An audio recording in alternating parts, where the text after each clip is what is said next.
I am the Great Saiyaman, and I'm gonna beat some fashion sense into you! Oh man, hope my disguise is working. This is Gohan from Dragon Ball Z. You're listening to This Week in Geek with Mike the Birdman Dodd and the rest of the TWIG crew right here on thisweekingeek.net. Did you grow up with the NES, PlayStation, Star Wars, cartoons, and 80s TV? Do you like to think who would win in a fight between Batman and the Master Chief?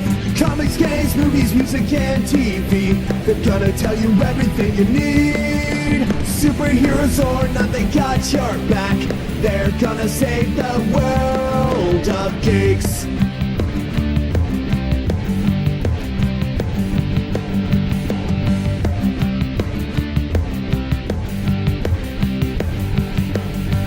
Comics, games, movies, music, and TV, they're gonna tell you everything you need. Superheroes or not, they got your back. They're gonna save the world of geeks. This Week in Geek. This Week in Geek. Hello. Welcome out to another show. We are not doing a regular show as we initially thought we were going to do because when we planned our final episode for the summer, we were totally boneheaded and forgot that this was going to be Canada Day week and 4th of July and all that stuff. And we were like, wait a minute. Oh, last minute. We're all not going to be able to record due to just where we are. I'm visiting family during this time. Birdman himself was either very busy, not feeling well. I've been sort of stuck in that doldrums too of just not feeling great we're in like the first major heat advisory for a whole week where we live, where it's bad.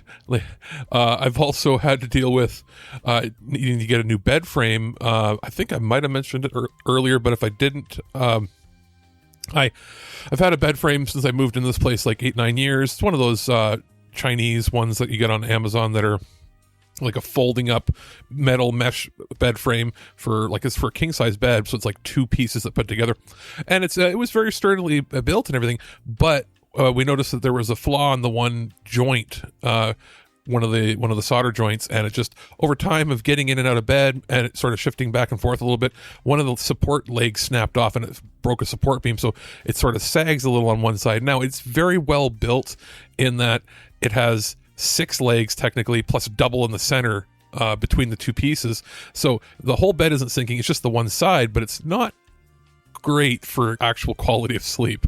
And because of Prime Day, the same frame that I bought like 7-8 years ago was on sale. Actually, it's been 9 years, and I was able to get it for like half the price that I paid originally for the one.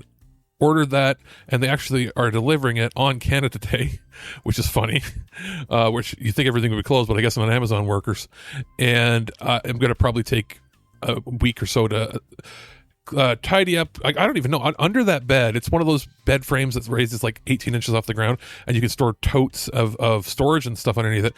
And I'm pretty sure I've got a bunch of books and stuff from when I first moved into this apartment under there that I haven't touched. So I'll have to move the mattress off, find a way to safely remove and flip over the frame that's kind of broken, because I have to be able to get at the bottom to actually disassemble it, while seeing what bins I've got stored underneath there, maybe have to move them while I assemble the new one.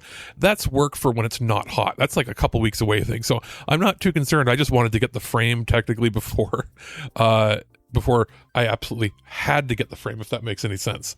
Because for all I know, the current frame I have could be fine for another month or two or a year, as long as I'm careful with it. But I'd rather just get it all done and dealt with. So I've been sort of dealing with that. I went and saw Supergirl. I went and visited my mom, going away for a few days. And that's pretty much been it. Just also been not feeling great with the weather change and everything.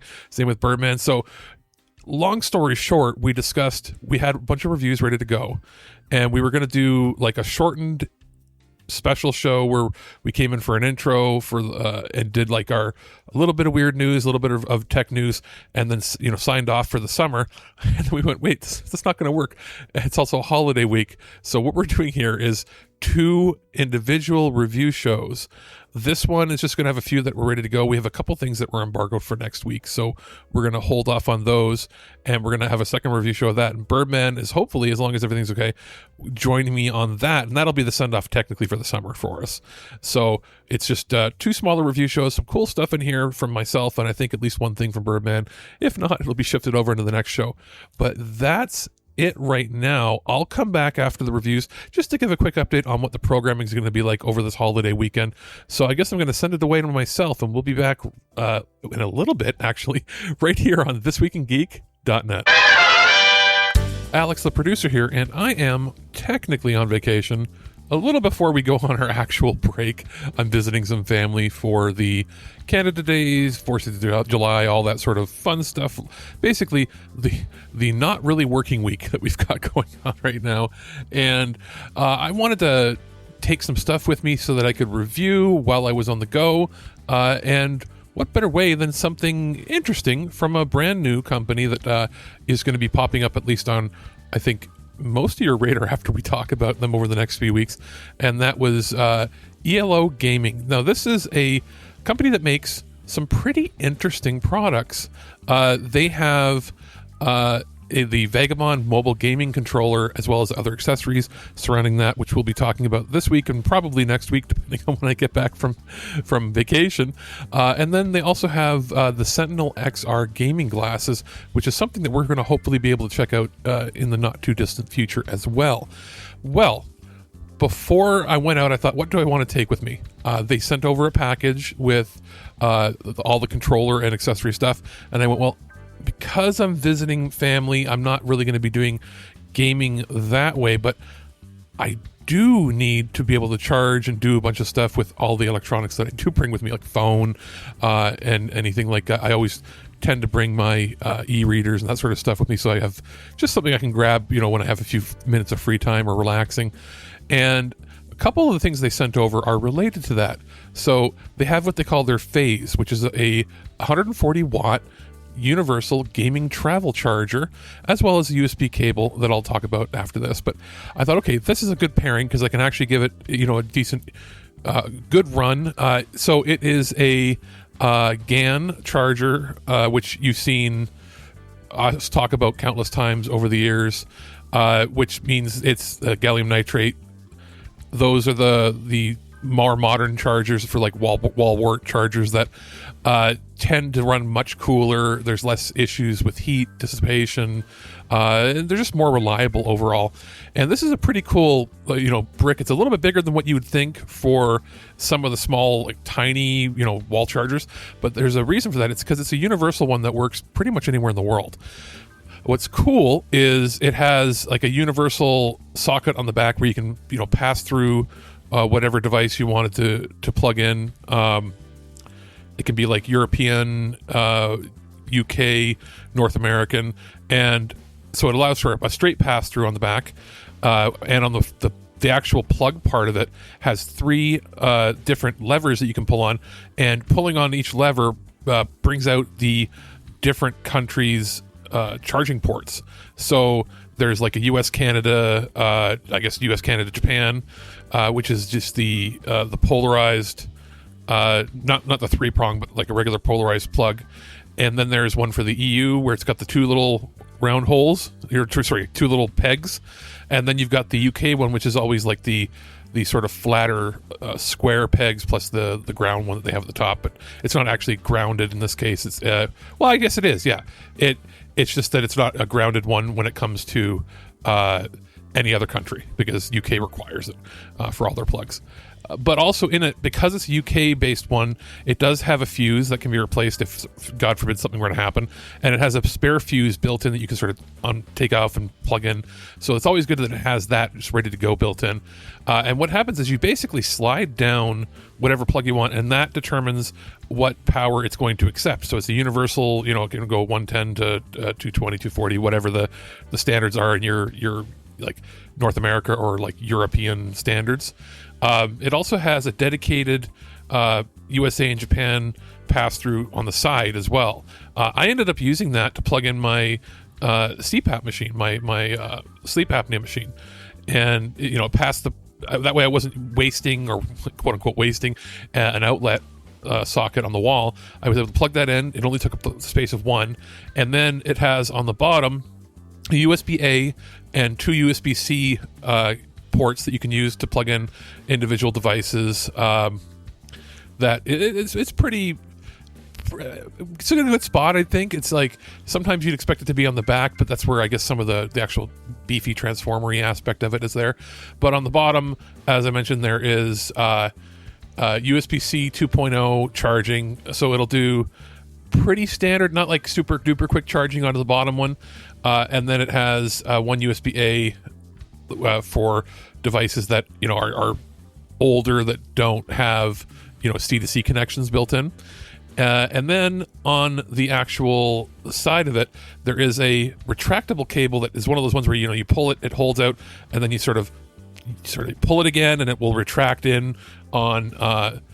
Think like those strings that you see on certain things where you pull the string out and it can stay out a certain distance, and then you pull it a little farther than a certain distance and it'll go right back in.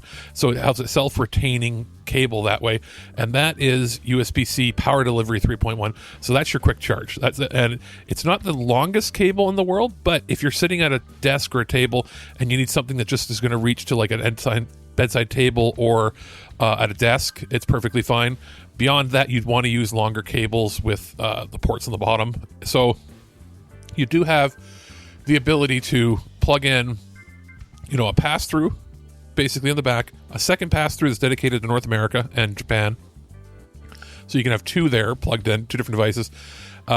So like you could daisy chain it if you really wanted to have like a specific charger that let's say you have a... my example, I have certain products from OnePlus, and they use their own special charger. Well, it only comes with the USA end on it. If I were to go to somewhere in Europe, I could then plug this in and then plug my specialized charger in through the pass-through. It'll do the conversion, the universal conversion for it, so that when you're plugging in, let's say you're plugging in, it'll pass through the right kind of power that you need. It's pretty good overall. I think it was quite well built. It does have like a 2-year warranty for it. It is sleek. It has a pretty good design. It does deliver up to 140 watts of power delivery through the individual ports on it. That's not counting the pass-through that it's got. And as I mentioned, it has that retractable USB-C cable. Wish that was a little bit longer, but I get why it's not, because it has to be compact for travel, and you can obviously have your own cables plugged into the bottom. Speaking of which, the other thing I brought with me was a 1 meter, so just a little over 3 feet cable that they call their Link. It's a 240 watt certified USB-C cable. So USB, that means it meets USB 4 standards as well as Thunderbolt. So if you have one of those devices, you could use it with that. I used it to plug into one of the USB-C ports on the bottom and charge my devices up.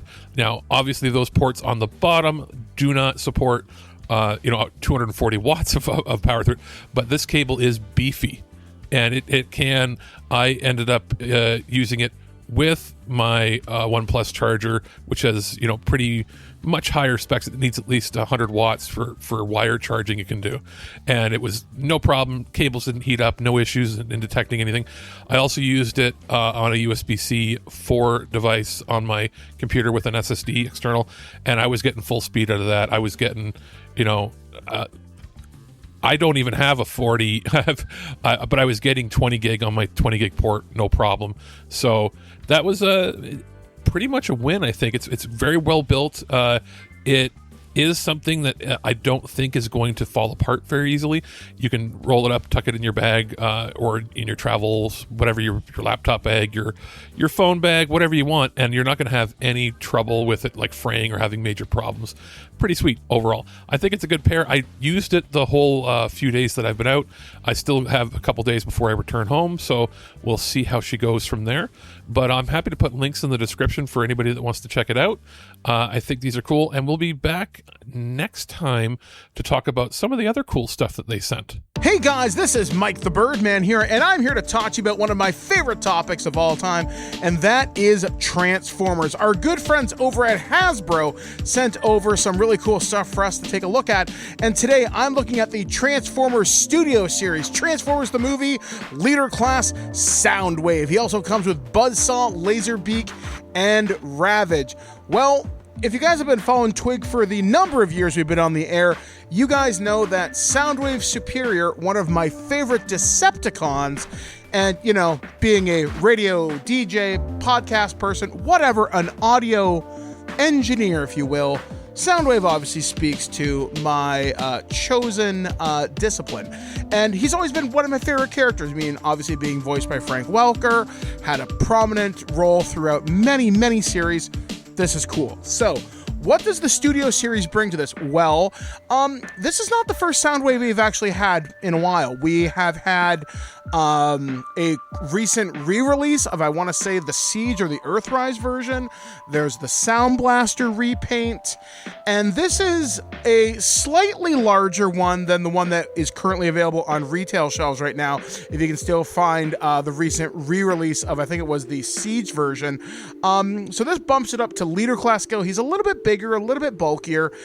Transformation is virtually the same. Like, if you can figure out one, you can figure out this one relatively easy. Its big new drawing point is he does come with 3 Recordicons, or his cassettes. Like I said, he's getting Laserbeak, which is the red cassette. He's getting Buzzsaw, which I think only ever made like 1 or 2 appearances in the G1 cartoon. He's sort of the gold-yellow Condor, and we're also getting everyone's favorite kitty, Ravage.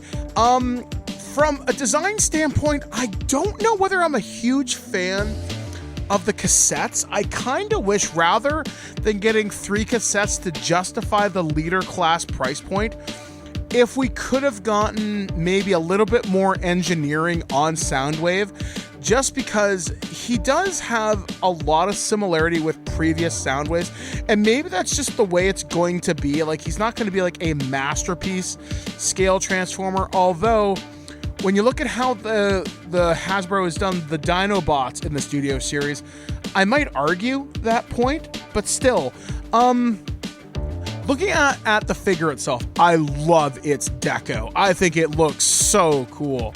Having the Decepticon logo right prime on his chest, the yellow trim around the cassette door, the transparent plastic, that really vibrant blue, the red visor. He pops. He visually is really, really impressive. And even the cassettes themselves, again, having being redesigned, they do look really good. However, though, they don't have the same slots on the arms, if I recall correctly, to have them perch on his arm like you could with previous iterations of this character. His gun still forms like from his battery compartment and his shoulder launcher. I do appreciate that. I do think that's rather cool. He does have buttons on his butt, which is kind of a negative. Again, I wish something could have covered that. I would imagine like some third party like DNA Designs will probably come up with some kind of a solution for this in the future. If not, 3D printing's a thing.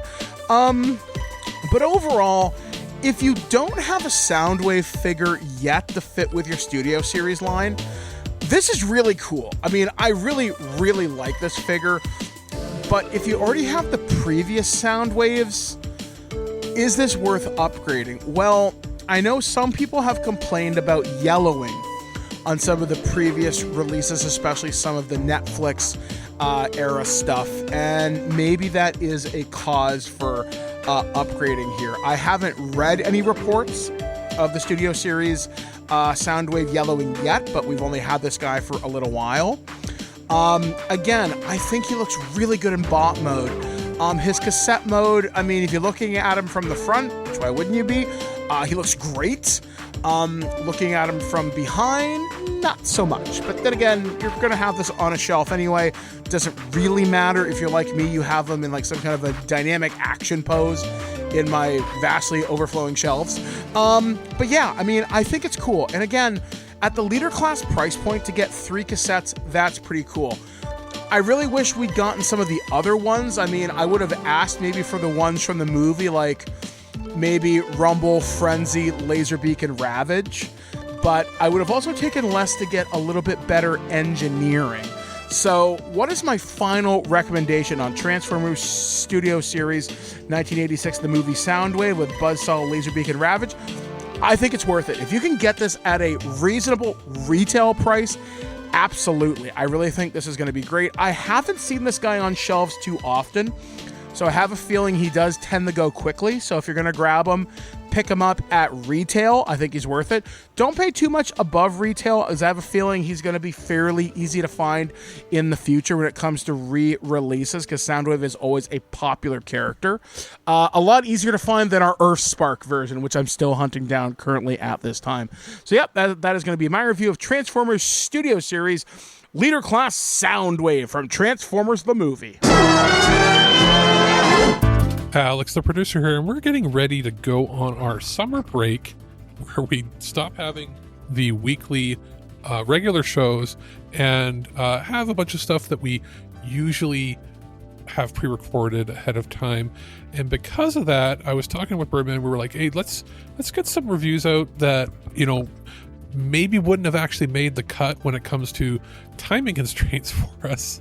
So we're going to do a bit of a segment here. I've done this over the course of last summer as well, where stuff that came in June and then July and then again in August, I would do sort of a roundup of short, quick reviews and impressions that I have of stuff that came in that I'm like, hey, this would be cool. We want to make sure that you get a chance to check it out and you know, pick up for yourself if you know you so desire, if you think it you know meets your fancy. So I've sort of grabbed about 5 things that I've been watching, and I'll do another one of these probably in a week or two when there's a few things that were coming in right at the end of the month that obviously haven't had a chance to look at yet. And that way, when you're going into like your summer break like we are, there's going to be plenty of things that you can watch, or if you're interested in, you might want to pick up. So I've got a few things here. They're going to be pretty rapid fire fast, but I have a couple of releases from MGM. Is God Is on Blu-ray that was sent over to check out. That is something that I had heard of, but I didn't get a chance to see it when it had its limited release in theaters here. But basically, its twin sisters are disfigured. They have burn scars that look pretty rough. And they find out that their mother, who they thought had been dead for years, has summoned them to her bedside and reveals that their father is responsible for her bedridden state as well as the twin scars. And she orders them to kill their father, and action thriller exploitation sort of ensues. Pretty crazy. It's rated 14A in Canada, rated R in the States, and it earns it. I'll say that. Good performances. It's a lower budget affair compared to some of the other pictures that MGM has put out, but it's actually quite well put together. 1080p, you know, your standard stuff, surround sound. It's a pretty bare bones release, but it's a solid release, and I think it's totally worth it. Moving on to one that was like a bigger deal when it comes to like getting big name stars and everything in it, is Crime 101. I had a chance to see this one in theaters, so when they had a small run here, and it was pretty good. So I think at this point people know it's a pretty good movie. It just didn't make the crazy amount of money in theaters it probably should have. But Chris Hemsworth, Mark Ruffalo, Barry Keoghan, and Halle Berry. Solid 90s style crime thriller. This is released on 4K, so it's a big step up from anything you'd get if you were like actually streaming it, watching it online. But again, pretty straightforward, bare bones. Not a ton of features involved here. It's just a straight disc, but it is at high quality overall. So again, 4K Ultra HD in the original scope aspect ratio. It looks really good with the tone mapping for Dolby Vision on my TV. Well worth it. You like crime thrillers, that's one to pick up for sure. Link in the description of the show for that as well. And then moving on from that, Neon sent over The Christophers, Ian McKellen and Michaela Cole. It's a Steven Soderbergh film, which is always good. I like to go into his stuff pretty much not knowing anything, because I know at the very least I'll be entertained. So basically, Ian McKellen plays somebody in the London art scene from like the 60s onward, and he's drifted into a self-imposed seclusion. His two estranged children enlist a forger to pose as an assistant to access a series of unfinished canvases be buried in a studio in a deceptive bid to secure an inheritance for themselves, and family drama ensues. Solid release. There is a conversation with the screenwriter on this as well, and Charlie Kaufman, and there's a trailer. Other than that, it's a pretty straightforward release. I think it's totally worth it, worth checking out, worth part of your time. We've reviewed a few things from Mubi before, and Mubi's starting to put out more and more releases on their own, which is great too, because previously they hadn't done anything like that. So The Mastermind was sent over, and it's a film by Kelly Reichardt. Now this is pretty good. It's Massachusetts suburb circa 1970. This is it's basically about somebody trying to do their first heist. Won't say anything more beyond it. It was very well directed, very well acted. This is in a pretty good thicker box. Think similar to the cases that are used for like Criterion Collection, maybe a little thinner, but it has a really good slipcover that's of like much better quality than you usually expect. So it's not like dinged or dented or anything in the mail that usually happens when stuff that gets sent my way. It's in 1:7:8 to 1 aspect ratio, so it'll fill your screen, 24 frames per second, standard stuff there. It does have a Dolby Digital 2.0 track and a DTS Master Audio 5.1 and 2.0. It is mostly dialogue heavy, so that center channel is doing the vast majority of the work. And as far as the special features are included, there is the Mastermind unwinding of a heist film, a video essay included. Solid release, that's definitely worth it for people that probably haven't heard of that one. And finally, in this package here of different movies that came out that I've looked at over the last couple of weeks, there is The Drama with Zendaya and Robert Pattinson, directed by Christopher Porgley. This, it's a little out of my wheelhouse, but I know it's actually, I had a pretty good time watching it. It was worth it for me. So obviously, if it's more in your wheelhouse, you'll like it more. This is a 4K release. It has Dolby Vision, all that standard stuff, but also not as common for A24 and the more indie studios is it does have a full Dolby Atmos track on there. It's not just DTS or PCM audio that you usually see from a lot of these releases. So if you do have a solid Atmos set at home, or if you have headphones and you have paid for the Atmos driver for Windows, and you're watching it on a computer through like your 4K disk drive, if you have one, I do, you can turn that mode on and it'll work great. Also, if you have the Atmos app for the Xbox and you have the codec paid for that, and you use headphones with that, you'll actually get certified presets for it that sound really, really good. It's actually really a cool thing, a cool feature to have. There is English subtitles on here, Spanish subtitles, English descriptive audio, and as far as special features are concerned, there's commentaries with the costume designer, production designer, and co-editors. There's a making of featurette, a wardrobe and camera test with commentary, relationship hotline promo, Charlie and Emma wedding video, and 6 collectible postcards illustrated by Christina Sekova. That's something cool that I've noticed that has been coming in a lot of these, I guess, what they call them, digipacks, where they're like a cardboard box for their A24 releases, is that you get those little collectible cards with it. Pretty sweet. All different movies, all pretty cool. I would say they're worth it for like pure mainstream people out there. Crime 101 is going to be the one that you're going to want to pick up. I'm actually going to bring that over to my mom's and watch it with her again, because I know she'll like that at her place. And that's pretty much it for our first roundup of the summer. I'll be back with another roundup of a collection of movies, in maybe a week or two when we have more to talk about. But that's probably how we're going to be doing these over the course of the summer. Instead of individual releases, we're going to have a few at a time, simply because we're technically on vacation. So that's it. I'm going to throw it back to either myself or Birdman, and we'll catch you again later with more cool movies.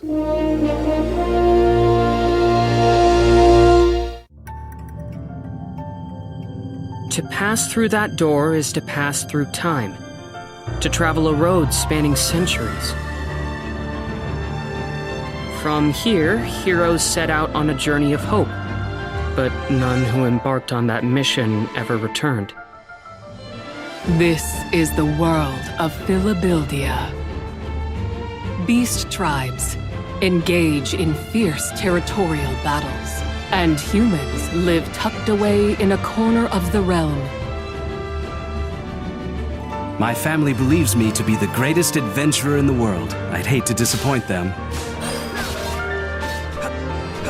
You can call me Faye. I'm a fairy.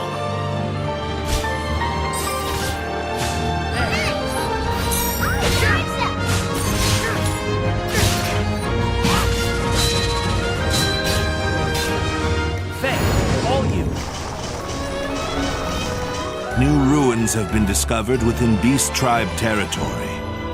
Is it talking about time travel? There is a chance it could change our reality beyond recognition.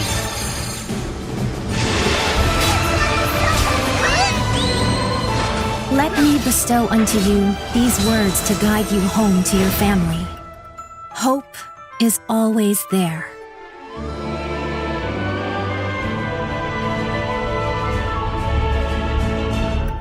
Here's a fun tongue twister name for you. The Adventures of Elliot, the Millennium Tales. That's right. Adventures of Elliot is finally out, and our friends at Square Enix offered a review code for the Nintendo Switch 2 for me to check out. And I had an absolute blast. It's a very different game than what you might be expecting from Square if you are one of the, I wouldn't say younger, if you're under 40. Because they haven't made a game like this since like 1990 or 1991. What do I mean by a game like this? For all intents and purposes, without too many comparisons, this is like a Zelda clone. That has come across as derogatory before, but that's not what it's meant to be. It's just that style of adventure game. This is much more of a Zelda style game than it is an actual action RPG. So what do I mean by that? Well, this feels and performs the way that the original Final Fantasy Adventure did, which for those that don't know, was the Game Boy title. That it was retitled that. Originally it was I think it was the first in the Mana series, which became Secret of Mana, Legend of Mana, all that sort of stuff. And those are clearly more RPGs, where it's the action, like the numbers pop up all the time on the screen. You're leveling up and doing more pure action RPG elements to it, more of that style. This is more of the Zelda style, where you've got your screens in your dungeons that you're in that will lock you in. You have to beat a bunch of enemies, and then it unlocks the area so you can move on. There's walls to bomb out to go and explore new areas and caves, and you pick up, usually in a new dungeon, you'll get new weapons that can then be used on the bosses there, that have to be used in a certain way, or that are used to traverse other previously untraversable paths. It very much feels like that. And the original Final Fantasy Adventure on the Game Boy, when I had that in like 92, 93, when I was like 6 or 7, it was one of the first, I guess, RPGs that I played. I didn't know it was an RPG because I didn't know what that meant when I was 6 or 7. But it was very much in the vein of everybody was trying to have their Zelda game, every studio out there, and that was the closest they came. And then the Mana series became more of its own thing, much more unique. This feels almost like it was like, fast forward, what if they had stuck with that style of gameplay all the way to now? This is the HD 2D, 2D HD, whatever you want to call it, that style. The next game in the from the studio that put together all the Octopath Traveler games, which were awesome. This is, I'll get it off the bat, the best looking of that engine so far. It's more demanding. I know that on PC you need a medium build, like with video card and that. You can't do it just on like integrated graphics like you could with some of the previous ones in this style. So it does have a lot of lighting effects in that. It looks and feels really good on the Switch too. Like it feels like, ooh, especially in portable mode, like it feels like a Game Boy game. That's the best way to put it. There is full voice acting throughout. The voice acting is quite good. The most hilarious aspect of it, though, is that there's all these little cats that you can collect, and I would suggest, as a hint, collect as many as you can because it's fun, and also there's reasons for that, but I'm not doing any major plot spoilers in this. I will just give a couple of hints to get you going because I think it's probably worthwhile to do so you don't have to do it so later on. But when you collect the cats, they didn't even attempt with the voice acting to do like proper meows, like or make them sound like animals. So it just sounds like random humans just going meow, meow, meow, meow, meow. And it's to me that was hilarious. So there's that. This game was like made for me. You collect cats. You have like a Final Fantasy style sort of adventure, and it's also not too long. Sometimes these games can be like rather daunting to handle. That's not the case here. Depending on the difficulty you play at, because there's easy to hard and everything, you're looking at probably like my full playthrough was like 20-ish hours, 25 hours, depending if how much exploration you want to do, if you want to do all of the side quests and also collect all the different upgrades, because there's different ways to upgrade your life meter. Essentially, you go to these little challenges in these temples that are scattered throughout the world. The same thing happens to upgrade magical powers, and then there's also like a challenge dungeon that you can do, or a challenge temple for like a arena sort of battles that gives you a few items. What I like about this game is that everything is measured and very concisely constrained. There's no scope creep that went too far where it became too unwieldy to deal with. It's also not so basic that there's not enough to do in the game. It seems like just the right amount. This is a great summer game to play for those that have kids that want something to play over the course of the summer, and just have something that isn't going to be a complete time sink, but it's still going to be fun to play in short bursts. This is a great one for you. Or somebody that wants a throwback to the early 90s Game Boy, height of when they're being very creative with what they could do with the hardware. This is what made me feel like I was, felt like 35 years ago again to me.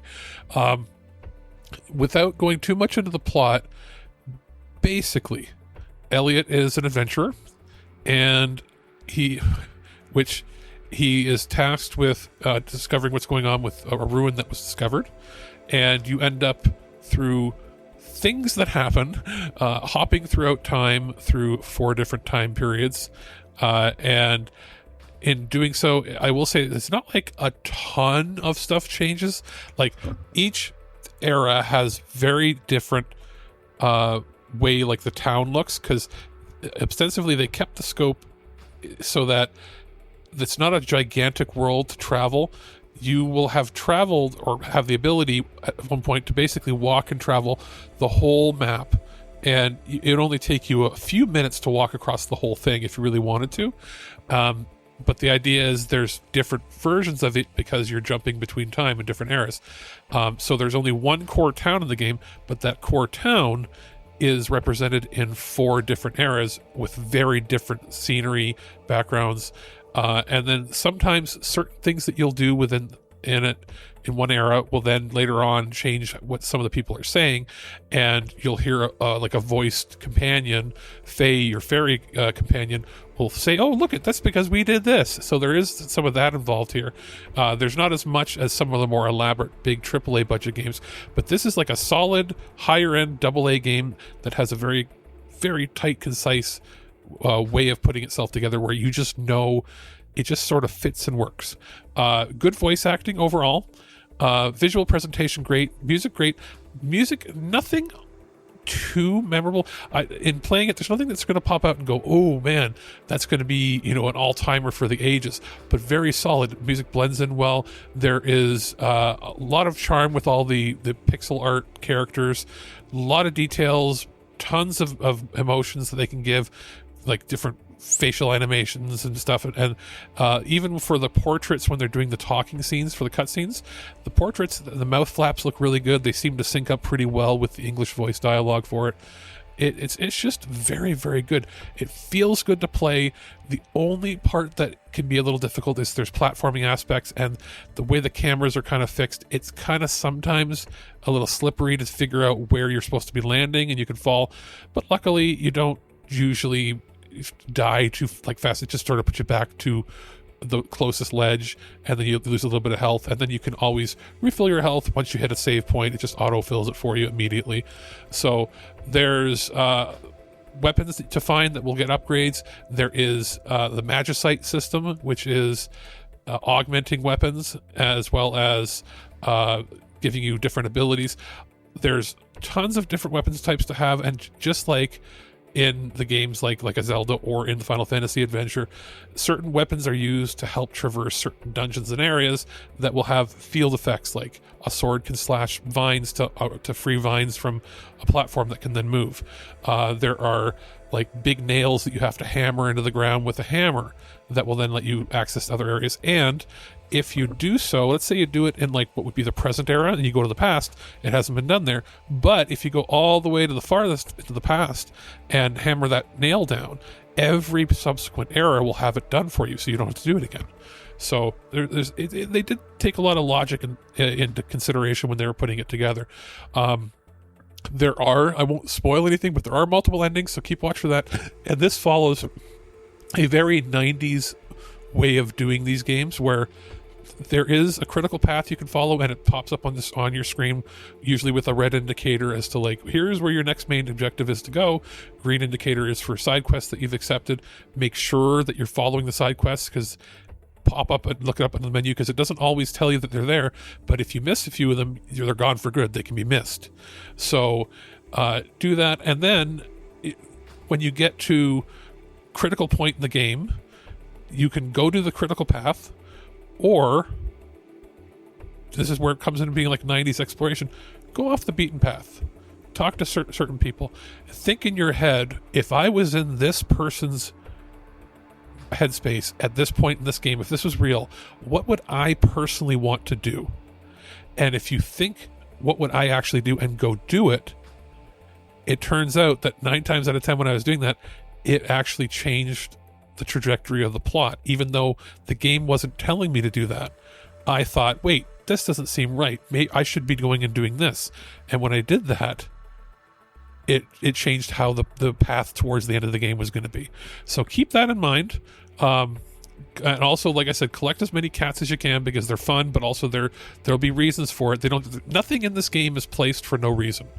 I'll say that. Very good time with it. And one other tip, or 2 tips.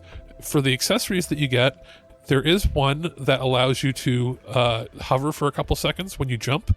Get that as early in the game as you can, because that will really help with the platforming aspects, and even allow you to sort of like break the game, but not break it, but like you might be able to get to areas that you're not supposed to be able to get to right away yet, or it'll help you bypass areas that might be too difficult for you otherwise, and then get powered up by doing that and coming back making it easier. So that's a aspect of the gameplay that's good, because you can't break it where it's like broken, but there's always ways around it. There's multiple ways to do everything. I only had one of the temples where you're supposed to upgrade your health that I couldn't do, because it required a certain precise sequence of events to happen within the trial, and I was like, I can't do this.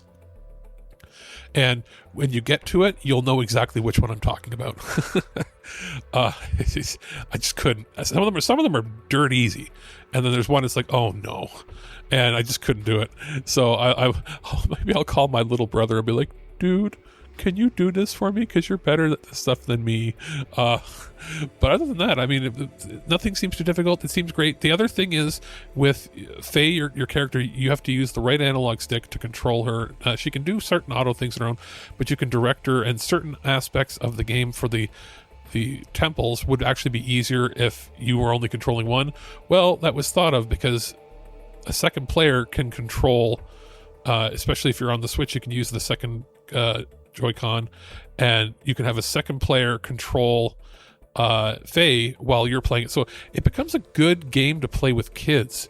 If they're maybe not good enough to play yet at a level that an action game or an adventure game like this would require, but they can help you out by like controlling the extra character that can't be hurt, so you're in control of the main one. It almost then is like how you could have like a second player controlling, picking up the little gems and stuff in like Mario Galaxy back in the day, something like that, like a little brother or like a kid controller.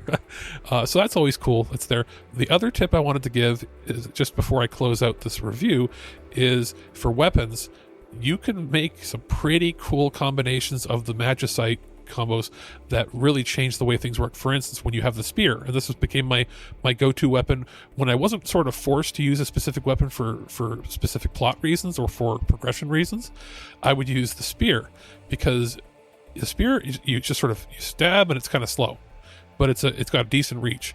Well, I was able to use enough Magicites on there, different ones, that did this combination to it.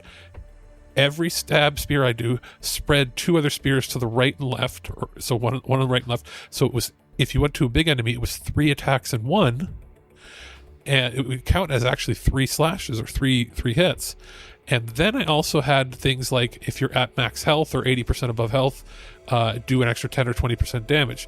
And then another one that was that made it so for every slash of a spear you do, a magical spear would also attack to give you a second hit. Well, that also counted for the 3-way split. So I was getting, on certain bosses, 6 hits per stab. And while there were other weapons in the game that were physically on paper more powerful than that, including like some of the swords that are late game, there's 3 levels of each weapon. My spear was doing more damage than anything because I had completely glass cannoned it into making it like super DPS heavy, while other weapons might be better for certain stuff, but for like AoE crowd control, I was like blah blah blah blah, just nuking things, and it was awesome. So there's different combinations like that for each weapon that you can figure out. I just happen to like that one the most, but that's pretty much it. I had a great time with this game. I think you will too. I think it's one of the best games in this genre to come out in quite a long time, and a great entry point for younger players or people that maybe have not played adventure style games, or maybe other than like a Zelda before. This is a great one to get into because it has great production value. The story is wholesome and harrowing, very well put together, good voice acting. The presentation is great. It's not too hard to get into. It's not daunting or too long. It's just the right length, and it becomes something that I think will make for a great game to play over the summer. Those magnificent bastards! Color me kooky, but something very odd is going on around here. You're not allowed to talk anymore. All right, so that is going to do it for the show on this shortened episode for the holiday weekend. Hopefully everybody is staying out of the sun, unless you really want to get in there, but stay safe, because it is a boiling one right now, for at least where we live in this country. Oh boy. So we're just going to sort of stick in. I am trudging out, I think, later on in this week to go see Toy Story 5 with my brother. He really wants to see it, and I don't know how many people are going to go to that showing. We're going to like a basic showing earlier in the afternoon. It might get packed. If it is, great. If not, it'll be more of a fun private screening for us, because we have not. We did see Toy Story 4 together. 3, he went with his wife when that came out years and years ago. 1 and 2 are some of our better memories. 1 was one of the first movies that he saw in theaters when he was like 2.5 years old. Our dad took us, and dad almost fell asleep watching, because dad's at the movie theaters in the 90s. And I would have been, how old was I? I was probably 8.5 years old. So we saw that in theaters. He doesn't really remember. He doesn't remember the first one at all, or seeing it at least, obviously. But he had really fond memories of Toy Story 2 in '99, because at that point he was 6 and I was 12, because that was one of the first times that we were allowed to go to the movies by ourselves. Like, our dad dropped us off, brother had to hold my hand, and we could walk in, and if he had to go to the bathroom, I had to go with him just so he felt safe. And I got to basically babysit him at the movies, and we watched it together, and he had a a fun, great time. It was one of the few times that we weren't fighting as kids, and we really enjoyed it.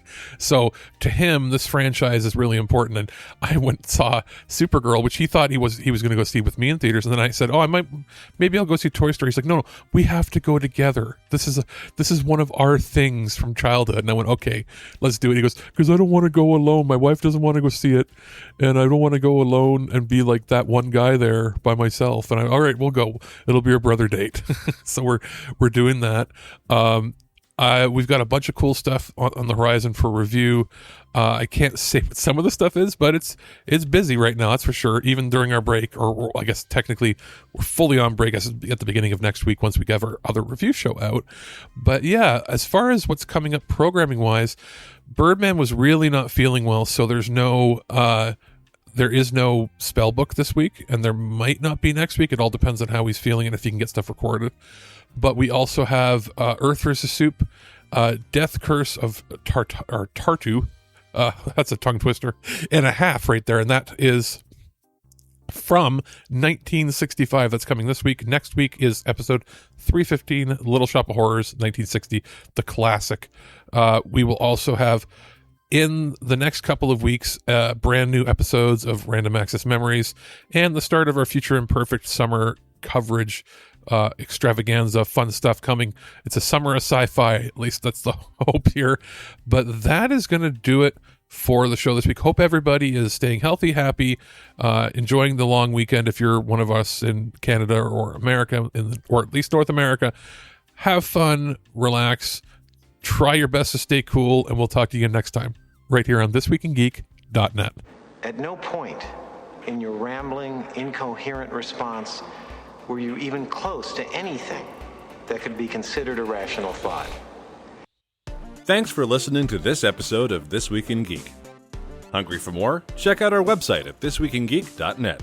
You can subscribe to the podcast, browse our Twitter and Instagram, and leave your thoughts on today's topics. If you'd like to give us some feedback, send us an email at feedback@thisweekingeek.net. Tune in next time, and remember, lower your shields and surrender your listenership. We would be honored if you would join us. Thank you for your cooperation. Good night.